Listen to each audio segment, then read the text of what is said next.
संजय राऊत या माणसाची बुद्धी भ्रष्ट झालेली आहे। पक्षाचं काम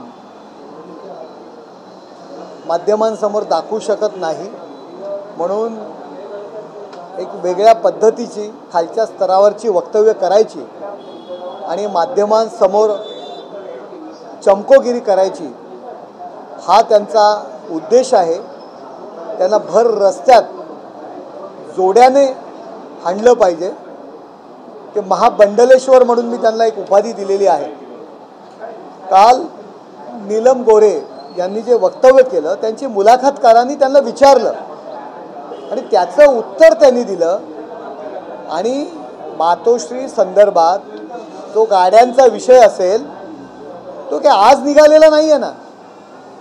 यापूर्वी नारायण राणे साहेबांनी सुद्धा अशा पद्धतीचे आरोप त्यावेळी केले होते। नारायण राणे साहेब यावेळी म्हणाले की तिकडे फक्त इनकमिंग आहे, आउटगोईंग नाही आहे। कशा पद्धतीने पेटे आणि खोके आले, फॉरेनमध्ये कशी हॉटेल्स आहेत, श्रीलंकेमध्ये आहेत का लंडनमध्ये आहेत, या संदर्भात नारायण राणे सुद्धा बोलले होते। ते का असेच आले का? यांनी काही उद्योगधंदे केले का? राज ठाकरे साहेब सुद्धा बोललेले आहेत की आउटगोईंग नाही आहे, तिकडे फक्त इनकमिंग आहे। रामदास कदम साहेब सुद्धा बोललेले आहेत की या मातोश्रीमध्ये विहीर कुठे आहे आणि कशी आहे, त्या विहिरीमध्ये काय काय टाकलं जातं, अशा पद्धतीचे आरोप बऱ्याच लोकांनी केलेले आहेत। आणि मी नावं घेऊ का? प्रितीश नंदी त्या ठिकाणी खासदार झाले होते, कसे झाले? राजकुमार धूत खासदार झाले होते, कसे झाले? प्रियांका चतुर्वेदी कधी पक्षाच्या पालख्या वाहिल्या, कधी पक्षाच्या पालख्या वाहिल्या, कुठल्या पक्षाच्या आंदोलनात ही माणसं होती, हे अख्ख्या जगाला माहिती आहे की कशा पद्धतीने पदं दिली जायची। त्यामुळे कशाला उगाच आव आणताय, फुकाचा आव आणताय? नीलम गोरे मॅडम बोलल्या काय? केवळ आता आपली बाजू एक चुकीच्या पद्धतीने समोर येते आणि त्याकरता अशा पद्धतीचे आरोप करणं, अशा पद्धतीची महिलांविषयी भाषा वापरणं ही संजय राऊत यांना शोभत नाही। म्हणून अशा पद्धतीचे ते आरोप करतात, त्यांना भर रस्त्यात जोड्याने हाणलं पाहिजे। एकूणच कुठेतरी शिवसेना उभाठाची महिला आघाडी एकूण आक्रमक झाल्याचं पाहायला मिळतं आहे। अनेक ठिकाणी नीलम गोरे यांच्या विरोधात आंदोलनं देखील आपल्याला होताना पाहायला मिळतात।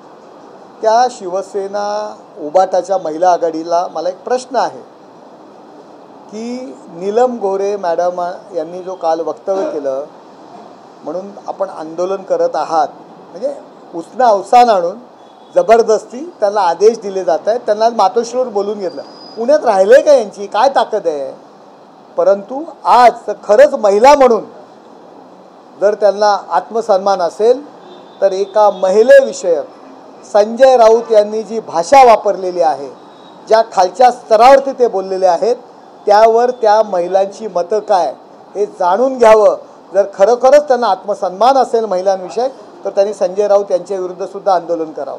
सर, संजय राऊत असं देखील म्हणालेले आहे एसआरए असेल, पीडब्ल्यूडी असेल किंवा समृद्धीचा पैसा आहे, या पैशातूनच आता आमदार खासदारांची प्रतिष्ठा जी आहे ती विकत घेतली जाते शिवसेनेवर। नाही, परंतु मुख्यमंत्री कोण होतं? मुख्यमंत्री होतं कोण 2-2.5 वर्षापूर्वी? म्हणजे तुम्ही पण हेच केलं का? तुम्ही पण हेच केलं? कायदा कानून काहीतरी आहे ना, तुम्ही काय करताय? आतापर्यंत काय केलं? सगळी प्रकरणं उघडकीस आलेली आहेत ना। केवळ चुकीच्या पद्धतीने एकनाथ शिंदे साहेब यांच्यावर आरोप करणं हा एकमेव धंदा त्यांना राहिलेला। आणि आता तर शरद पवारांवरती सुद्धा आरोप करतायत। पवार साहेबांनी एकनाथ शिंदे साहेबांचा सत्कार करायला नको होता, पवार साहेबांच्या मनाविरुद्ध होतं, अशा पद्धतीचे ते आरोप करतायत। आज साहित्य संमेलनाच्या संदर्भात सुद्धा त्यांनी पवार साहेबांनी उत्तर द्यावं। याच्या मागचं कारण संजय राऊत यांना साहित्य संमेलनामध्ये त्यांची मुलाखत घेतली नाही। माझ्या माहितीनुसार संजय राऊत यांची मुलाखत व्हावी अशा पद्धतीने ते प्रयत्न करत होते, परंतु आयोजकांनी ती मुलाखत त्या ठिकाणी ठेवली नाही, त्यांचा कार्यक्रम आयोजित केला नाही आणि तो राग आणि ती असूया या ठिकाणी ती सर्व व्यक्त होते आणि त्यामुळे पवारसाहेबांवरती सुद्धा राग व्यक्त होतोय त्यांचा. माजी महापौर विनायक पांडे यांचे नाशिकचे त्यांनी देखील वक्तव्य केले की नीलम गोरे यांनी तिकीट देण्यासाठी पैसे मागितले होते. अजय गोरखे म्हणून आहेत, त्यांच्याकडून ते उमेदवारीसाठी पैसे घेतले, पैसेही देत नव्हते. अखेर पत्रकार परिषद घेताना सांगितल्यावर त्यांनी ते पैसे परत केले असं. विनायक पांडे हे नाशिकचे माजी महापौर होते. त्यांनी किती वेळा शिवसेना सोडली. विनायक पांडे यांना शिवसेनेतून काढून टाकलं होतं. का काढून टाकलं होतं? नीलम गोरे कधीही नाशिकच्या संपर्क प्रमुख नव्हत्या. रवींद्र मिर्लेकर, अरविंद सावंत आणि संजय राऊत हे सर्व मंडळी नाशिकची संपर्क प्रमुख होत्या. त्यामुळे नीलम गोरे यांना पैसे द्यायचा विषय काय येतं? आणि विनायक पांडे काय काय कोण मुलाखत? विनायक पांडे अरे 2.5 वर्षामध्ये आमच्याशी किती वेळा त्यांनी संपर्क साधला की मला एकनाथ शिंदे साहेबांच्या नेतृत्वाखाली काम करायचं आहे. अरे कोणाच्या गळ्यात धोंडा मारून बांधून समोर उभं करताय विनायक पांडे? का नाही त्यांना एक शिवसेनेचा कट्टर शिवसैनिक सापडला नाशिकमध्ये यांची बाजू मांडण्याकरता? नाशिकमध्ये कोणी राहिलेलं नाही. विनायक पांडेंनी किती वेळा शिवसेना सोडली? ओरिजिनल शिवसैनिक होते का? कसे निवडून आले? कसे महापौर झाले? महापौर झाल्यानंतर त्यांना पक्षातनं का काढलं गेलं होतं? याचं उत्तर संजय राऊतांनी द्यावं. सर, सुरेश धस यांनी वक्तव्य केलेलं आहे की देवेंद्र फडणवीस यांच्या चेहऱ्याकडे पाहून राष्ट्रवादी जे घड्याळ आणि बाणाला मतदान झालेलं आहे. सुरेश धस साहेब आज एक बोलतील, उद्या एक बोलतील. आपण सर्व पाहिलेलं आहे. त्यांचं म्हणणं बरोबर आहे. देवेंद्र फडणवीस साहेब यांचा चेहरा कदाचित 2 नावं घेण्याकरता ते विसरले असतील. एकनाथ शिंदे साहेब, अजितदादांवरती राग आहे त्यांचा. अजितदादांना त्यांचा प्रचंड विरोध आहे. आणि मग एकनाथ शिंदे साहेबांचं नाव घेतलं तर अजितदादांना वाईट वाटेल म्हणून कदाचित त्यांनी नाव घेतलं नसेल. एवढं आम्ही समजून घेऊ शकतो. परंतु देवेंद्र फडणवीस साहेब, एकनाथ शिंदे साहेब आणि अजितदादा या तिघांनी मिळून केलेलं महायुतीचं काम याच्या जीवावरती आपण ही सत्ता घेतलेली आहे. मला तरी वाटतं की सुरेश धस साहेब यांना ही युती नको आहे. याचं मागचं कारण अजितदादा आणि राष्ट्रवादी पक्ष जो आहे, जो त्यांचा वाद जो धनंजय मुंडेशी आहे, हे कारण त्यांचं असावं. BJPच्या कार्यकर्त्याचं खून झालेलं आहे, मर्डर झालेलं आहे एक बूथ. त्यामुळे त्यांचा तो राग आहे. आम्ही धस साहेबांना समजून घेऊ शकतो. आमचे ते मित्र आहेत, माझे स्वतःचे मित्र आहेत. केवळ अजितदादांचं नाव घ्यायचं नसेल म्हणून त्यांनी शिंदे साहेबांचं नाव घेतलेलं नाही, तेवढं आम्ही त्यांना समजून घेऊ शकतो. सर, शिवसेनेच्या बालेकिल्ल्यामध्ये आज गणेश नाईक जनता दरबार घेत आहेत. कुठेतरी राजकीय कुरबुडी चालू आहे, काहीतरी मागचे जे प्रकरण आहे त्यांना दुखावलं गेलं 1995च्या काळात, हे सल भरून काढतायत का, अशी चर्चा सुरू? नाही, तसं काय नाही आहे. नाईक साहेब आमच्या युतीचे नेते आहेत आणि प्रत्येकाला ते मंत्री आहेत. ठाणे लोकसभामध्ये त्यांचा मतदारसंघ आहे आणि असं काही आमच्यामध्ये काही वाद किंवा एकमेकांच्या कुरघोडी नाही आहे. आणि दरबार वगैरे हा विषय नाईक साहेबां हे ज्यावेळी पालकमंत्री होते त्यावेळीसुद्धा नाईक साहेब घ्यायचे. आमचा तर दरबार रोजचाच असतो, त्यासाठी वेगळं घेण्याची काही गरज आम्हाला वाटत नाही. आपण पाहत आहे की रोज टेंबी नाक्यावरती माझ्यासारख्या एका खासदाराला एवढी लोक प्रचंड प्रमाणात ह्या ठिकाणी येत असतात. असं काय नाही आहे. माध्यमांनी हा उभा केलेला जो काही कुरघोडी वगैरे हा विषय नाही आहे. आमची महायुती भक्कम आहे आणि पक्ष वाढवण्याच्या दृष्टीने नाईक साहेब जो दरबार ठाण्यामध्ये घेतात, मी नक्कीच त्याचं स्वागत करतो. आणि लोकांचे प्रश्न त्या ठिकाणी सोडवले जाते. खऱ्या अर्थाने लोकांचे प्रश्न सोडवले जातात. शेवटी मंत्री, राज्य शासनाचे विषय आणि जर असेच जर दरबार रोजच व्हायला लागले तर मी आणखी स्वागत करेन. कारण लोकांना सरकार दरबारी खेटे घालण्याची गरज नाही आहे. अधिकारीसुद्धा इकडे तिकडे जात असतात. जर एकाच ठिकाणी जर सापडले तर त्यांचे विषयसुद्धा सुटले जातील. त्यामुळे एकमेकांवरती कुरघोडी वगैरे हा काही विषय नाही आहे. आमची युती भरभक्कम आहे. महायुती म्हणून आम्ही लढलेलो आहोत आणि महायुती म्हणूनच आम्ही राहणार आहोत. सर, आपण जर बघितलं तर गणेश नाही, आपण ठाणा जर बघितलं तर ठाण्यात एकनाथ शिंदे यांचं एकाती वर्चस्व आहे, हे आता नाकारून चालणार नाही. खासदार तुम्ही आहेत, आमदार बऱ्यापैकी एकनाथ शिंदे यांचे ठाणे जिल्ह्यामध्ये आहे. असं असताना या प्रश्नावर उत्तर देताना गणेश नाईकांनी सांगितलं की कोणाचाही प्रभाव कायमस्वरूपी टिकून राहत नाही. यापूर्वी ठाणं हे रामभाऊ माळगी, राम कापसे, त्यानंतर 15 वर्ष मी पालकमंत्री, गणेश नाईक खासदार असं होतं, त्यामुळे पुन्हा एकाचा प्रभाव ठाण्यावर आहे असं म्हणता येणार नाही. शेवटी हे बघा, नाईक साहेब भारतीय जनता पार्टीचे सद्यस्थितीला नेते आहेत. पूर्वी ते आमच्यामध्ये होते आणि त्याच्यामागचा उद्देश शिवसेना, भाजप, वेगवेगळे पक्ष आहेत, प्रत्येकाला आपला प्रत्येकाचा पक्ष वाढवायचा आहे. की आम्ही कधीही म्हणालो नाही की ठाणे म्हणजे आमचा एक हाती बालेकिल्ला आहे, आमचं वर्चस्व आहे, आम्ही म्हणण्याची गरज नाही आम्हाला वाटत, किंवा तेही कधी म्हणालेलं नाही. आणि भारतीय जनता पार्टी पक्षाचं काम करत असताना तेही कधी म्हणणार नाही आहेत की या ठिकाणी एकनाथ शिंदे यांचं वर्चस्व आहे. शेवटी प्रत्येकाला प्रत्येकाचा पक्ष चालवायचा, प्रत्येकाला प्रत्येकाच्या पक्षाचे पदाधिकारी त्या ठिकाणी सांभाळायचे.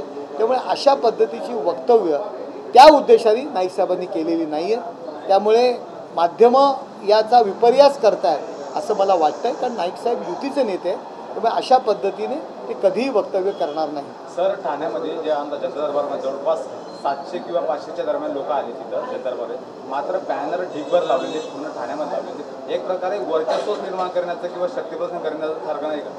आणि प्रत्येकाला प्रत्येक पक्ष वाढवणं आणि लोकांसमोर प्रसिद्धी करणं हा प्रत्येकाला अधिकार आहे, तो त्यांचा अधिकार आहे. आणि नाईक साहेब आहेत, नाईक साहेबांचा जनता दरबार आहे, तर बॅनर तर लागणारच ना. का नाही लागणार? का लावू नये त्यांनी? असा काही विषय नाही आहे. बॅनर लावणं आणि म्हणून ते शिवसेनेवरती कुरघोडी करतायत असा विषय नाही आहे. पण प्रश्न असा येतो सर की 2 आमदार आहेत भाजपचे, त्यांच्याकडनं देखील सोमवार आणि शुक्रवार हे सर्वसामान्यांचे प्रश्न सोडवण्यासाठी प्रयत्न होताना दिसत आहेत. दुसरीकडे गणेश नाईक देखील इथे आपल्याला येताना दिसत आहेत. कुठंतरी राजकीय वजन वाढवण्याचा प्रयत्न हा शिवसेनेच्या या बालेकिल्ल्यामध्ये होतोय, असे प्रश्न जे निर्माण होत आहेत त्याला कसं उत्तर देणार? कारण येत्या काळामध्ये स्थानिक स्वराज्य संस्थांच्या निवडणुका आहेत, कुठंतरी जागा वाटपाचा देखील मुद्दा या उपस्थित होऊ शकतो. आज तुम्ही आलेला आहात, आपण पाहताय टेंबी नाक्यावरची गर्दी आपण पाहताय. आमदार प्रताप सरनाईक साहेब त्यांच्या ऑफिसला पण तेवढीच गर्दी असते. या ठिकाणी त्यासाठी वेगळं बसण्याची गरज आम्हाला वाटत नाही. आम्ही रोज खासदार म्हणून 12 वाजता या ठिकाणी बसतो, संध्याकाळी 5 वाजेपर्यंत मी या ठिकाणी असतो. शेकडो लोक या ठिकाणी येत असतात. जेव्हा मी दिल्लीला असतो त्यावेळी आमचे पदाधिकारी या ठिकाणी असतात. आमच्या शिवसेनेच्या शाखा प्रत्येक वॉर्डामध्ये उघडलेल्या आहेत, नगरसेवकांची कार्यालय आहेत. संध्याकाळी सकाळी तेवढीच माणसं लोक त्या ठिकाणी लोकांच्या संपर्कात जात असतात, भेटत असतात आमच्या पदाधिकाऱ्यांना, आमच्या नेत्यांना. त्याबरोबर मी स्वतः या ठिकाणी बसलेला असतो. त्यामुळे आम्हाला सेपरेट मात्र काही गरज वाटत नाही की रोज काहीतरी वेगळा, रोजच लोकांचे प्रश्न आम्ही सोडवत असतो. ते प्रत्येकाची कामाची पद्धत वेगळी आहे, त्यांची कामाची पद्धत वेगळी, आमची कामाची पद्धत वेगळी. म्हणून मला खासदार आपल्या भेटीला, खासदारांचा जनता दरबार असे काही बॅनर लावण्याची मला काही गरज वाटत नाही आहे. रोज प्रत्येकाला पक्षाची पद्धत वेगवेगळी, कार्याची पद्धत आहे. त्यामुळे एकमेकांविषयी कुरघोडी करण्याचा काही विषयच या ठिकाणी येत नाही. सर, पालघर असेल, ठाणे असेल, हा शिवसेनेचा बालेकिल्ला आहे. या जीवनाची बोलताना म्हणाले की मी प्रत्येक तालुक्यात जाऊन ठाणे, पालघरमध्ये जनता दरबार घेणार आहे. कोण म्हणाले? गणेश नाईक साहेब. हां, मग अरे गणेश नाईक साहेब जर म्हणाले, गणेश नाईक साहेब पालघरचे पालकमंत्री आहेत, काम करणारा नेता आहे, काम करणारा माणूस आहे, लोकांमधला माणूस आहे.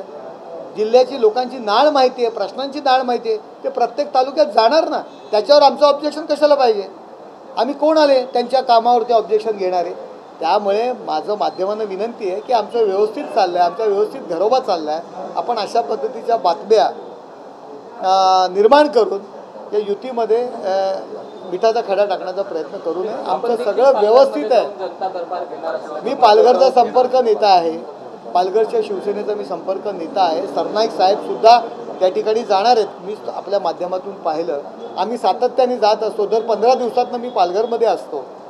त्याच्यामुळे तो काही विषय नाही. संघटनात्मक काम करणं, लोकांचे प्रश्न सोडवणं हे आम्ही आमचं काम समजतो. मी दर 15 दिवसांनी पालघरमध्ये असतो, लोकांना भेटतो, संघटनेच्या पदाधिकाऱ्यांना भेटतो. आमचे रवींद्र फाटक ते संपर्क प्रमुख आहेत, ते त्या ठिकाणी जात असतात. आमचे पांडुरंग पाटील ते निरीक्षक आहेत, तर ते दर आठवड्याला लोकांना भेटत असतात.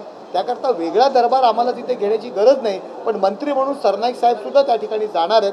लोकांचे जे काही एस टीचे प्रश्न असतील, ग्रामीण भाग आहे परिवहनच्या संदर्भात काही विषय असतील, कलेक्टर दरबारी काही विषय असतील, एक मंत्री म्हणून ते सुद्धा त्या ठिकाणी जाणार आहे. तर शेतमाल खरेदीबाबत शिंदेच्या एका निर्णयावरती आता चौकशीचे आदेश जे आहेत ते देण्यात आले. शेतमाल हे बघा, असा काही निर्णय आणि असा काही विषय नसतो. एखादा माणूस एखादी तक्रार घेऊन कोणाकडे जात असतो तेव्हा आपण सहजच माझ्याकडे कोण आलं तर त्याची चौकशी करावी म्हणून आम्ही अधिकाऱ्यांना लिहितो. याचा अर्थ असा होत नाही की याची चौकशी झाली, हे स्टे झालं वगैरे, असे काही विषय नाही आहेत. महायुती अतिशय चांगल्या पद्धतीने सुरू आहे. राज्यामध्ये सर आणि केंद्रामध्ये डबल इंजिन सरकार आहे, तरी कर्नाटकची कुरबुडी महाराष्ट्रात सुरू आहेत. आपल्या काही बसेस फुटल्यात, काही चालकांना धक्काबुक्की, वाहन चालकांनी वाहकाला काळं पासण्यात आलंय, त्यांना मारहाण देखील केलेली आहे. धार्मिक वाद आहे, त्याचप्रमाणे भाषिक वाद. माझं म्हणणं हा विषय, हा जो प्रश्न आहे, हा महाराष्ट्रातील काँग्रेसवाल्यांना आपण विचारलं तर बरं होईल की तुमचं मत काय आहे. सरकार आमचं या ठिकाणी आहे, त्या ठिकाणी काँग्रेसचं सरकार आहे. आम्ही त्याचं उत्तर कशा पद्धतीने द्यायचं ते आम्ही देऊ, परंतु या विषयावरती काँग्रेसच्या नेत्यांना आपण जर प्रश्न विचारला तर बरं होईल. सर, लाडकी बहीण योजनेमुळे जिल्हा अनुदान अनुदान मिळत असल्याची माहिती 60% रक्कम आणि कामं देखील त्यांची रखडली. हे बघा, किती दिवस हा विषय चालणार. लाडकी बहीण योजना ही सुरू राहणार आहे, त्याच्यावर कुठलीही बंधन नसणार आहे. कायम ही लाडकी बहीण योजना आम्ही सुरू करणार आहोत. त्यामुळे अशा किती पद्धतीच्या बातम्या माध्यमांसमोर जरी आपण सुरू केल्या तरी लाडकी बहीण योजना बंद होणार नाही. राज्य शासन एक कॅपेबल आहे, तत्पर आहे. आमची कॅपॅसिटी आहे की लाडकी बहीण योजनेवर जरी पैसा खर्च झाला असेल तरी सार्वजनिक कामांकरता कुठल्याही निधीची कमतरता भासणार नाही. हे माननीय मुख्यमंत्री आणि उपमुख्यमंत्र्यांनी जाहीर केलेलं आहे. सर, दिव्यातील विरोध बांधकामावरती पालिका कारवाई करणार आहे. त्याआधीच नागरिक आक्रमक झालेले आत्मदहनाचा इशारा दिलेला आहे. नागरिक रस्त्यावरती मोठ्या प्रमाणात. दिव्याचा हा विषय खरोखरच दिवा असेल, कल्याण असेल, हा खूप मोठा विषय आहे. माझ्या अशा माहितीनुसार म्हणजे त्या पद्धतीने सुद्धा विचार करणं गरजेचं आहे. कोर्टाचे निर्णय येत आहेत, परंतु मूळ मालक असतो तो एखाद्या कॉन्ट्रॅक्टरला पकडतो, एखाद्या बिल्डरला पकडतो आणि त्या ठिकाणी चाळी बांधतो, त्या ठिकाणी इमारती बांधतो. बांधणारा बिल्डर वेगळा असतो, तो त्याच्याशी ॲग्रीमेंट करतो आणि 15 वर्षांनी तो जागा होतो मालक. आणि कोर्टामध्ये माझ्या जागेवर अतिक्रमण झालेलं, इमारत आहे, चाळ आहे, अशा पद्धतीचा तो कोर्टामध्ये अर्ज करतो. कोर्ट महानगरपालिकेला आदेश देतो की बाबा कायदेशीर कारवाई करा. जर माझी जागा असेल तर ती रिकामी करणं, महानगरपालिका त्याच्यावर अतिक्रमण झालं आहे अशा पद्धतीचा अर्ज करतो. परंतु दुसऱ्या बाजूने आपण जर विचार केला तर ही कोर्टाची केलेली फसवणूक असते. 15 वर्षापूर्वी त्या जागेवर बिल्डिंग उभी राहिलेली आहे, त्या जागेवर चाळी उभ्या राहिलेल्या आहेत. त्यावेळी तो मालक झोपलेला असतो का? नसतो.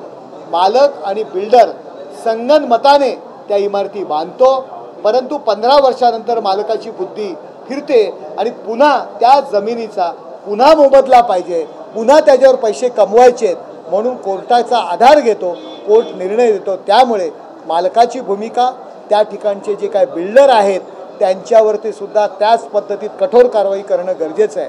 लोकांची परिस्थिती नसते, गावावरून आलेले असतात, 15-20 लाखामध्ये त्या ठिकाणी घर मिळतं, चाळ मिळतं, म्हणून त्या ठिकाणी ते विकत घेतात, राहायला जातात. आणि 15 वर्ष तो मालक झोपला होता का हा सुद्धा विचार करणं या ठिकाणी महत्त्वाचं आहे. या दृष्टीने सुद्धा विचार करणं गरजेचं आहे. कायदा आणि कानून याचा गैर अर्थ त्याचा काढला जातोय आणि मालक आणि तो बिल्डर यांच्यावरती सुद्धा कारवाई होणं गरजेचं आहे. 15-15 वर्ष 10-10 वर्ष झाल्यानंतर मालकाला बुद्धी येते का? तोपर्यंत मालक झोपला होता का? डबल फायदा घेण्याच्या दृष्टीने आज त्या लोकांवरती कारवाई होते. माणुसकीच्या दृष्टीने आपण त्यांचा विचार करणं गरजेचं आहे. या सगळ्या विषयामध्ये जारीतले शुक्राचार्य म्हणून हे सगळे महापालिकेचे कर्मचारी, अधिकारी, नगर विकास विभाग यांनी सगळ्यांनी त्यांना मंजुरी दिल्या. रेराकडे खोटी नोंदणी असल्याचं सुद्धा त्यांच्या समोर आलं. बँकांनी सुद्धा त्यांच्या फाईल सर्टिफाय केल्या आणि या सगळ्याचा फटका 6,500 कुटुंबांना बसतोय. मग या नेक्ससमधले हे अधिकारी कर्मचारी हे बघा, ही प्रोसेस आहे. या प्रोसेसमध्ये जे लोक दोषी असतील त्यांच्यावरती मग पण कारवाई करा. केवळ त्या ठिकाणी ते लोक राहायला आलेले आहेत आणि त्यांना रस्त्यावर आणण्यापेक्षा या प्रोसेसमधल्या सगळ्या लोकांवरती कारवाई व्हायला पाहिजे. मला तरी वाटतं कुठेतरी एक वेगळा विचार व्हायला पाहिजे. त्या ठिकाणी इमारती झाल्या असतील 15-15, 20-20 वर्षापूर्वीच्या इमारती आहेत, गोरगरीब लोक आहेत.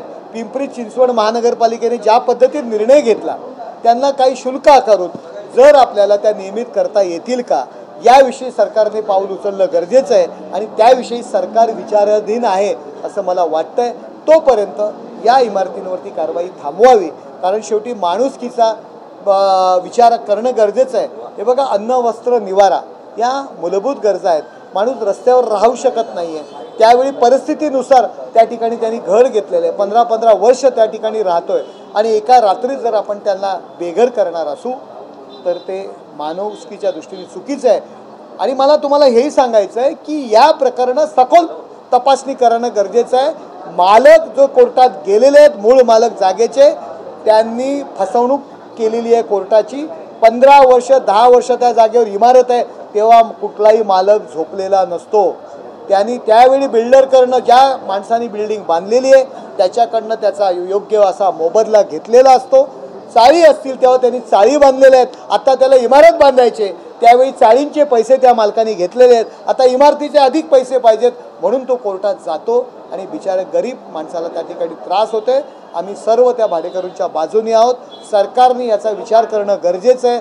थोडेसे नियम बाजूला ठेवून त्या लोकांना नियमित करा. पिंपरी चिंचवड या महानगरपालिकेने जशा पद्धतीने निर्णय घेतलेला आहे त्याच पद्धतीने दिवा आणि कल्याण या संदर्भात निर्णय घ्यावा.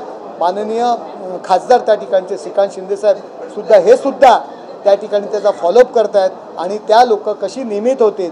माननीय उपमुख्यमंत्री एकनाथ शिंदे साहेबसुद्धा यांनी या ठिकाणी लक्ष घातलेले आहे. आज सह्याद्रीवरती या संदर्भात मिटिंगसुद्धा आहे. आमचे आयुक्तसुद्धा त्या ठिकाणी जाणार आहेत आणि ती घरं नियमित करा अशी मागणी मी आपल्याद्वारे त्या ठिकाणी करत आहे. राज ठाकरे आणि उद्धव ठाकरे यांची पुन्हा एकदा भेट झालेली आहे. मागील अनेक दिवसांमध्ये या भेटी ज्या आहेत त्या वाटेला पाहायला मिळत आहेत. लग्न समारंभामध्ये एकत्र आले. अरे याविषयी मी काय सांगणार. 2 भाऊ आहेत एका लग्नामध्ये. उद्या संजय राऊत जर एखाद्या लग्नामध्ये आम्हाला समोर भेटले, समोर दिसले तर आम्ही नमस्कारच करणार. आम्ही काय एकमेकांशी काय फायटिंग करणार का. वैचारिक त्यांचे वेगवेगळे विचार आहेत. ते एकत्र भेटले, एकत्र राहिलेले, ते एकमेकाला भेटणार नाही का. म्हणजे बातम्या हल्ली कशावरती करतात आणि कशावरती मत मागतात. आणि मग नीलम गोरेंसारखं होतं. तुम्हीच प्रश्न त्यांना विचारला की बाबा तुम्ही का स्विच झालात, आता त्याचं त्याने उत्तर दिलं.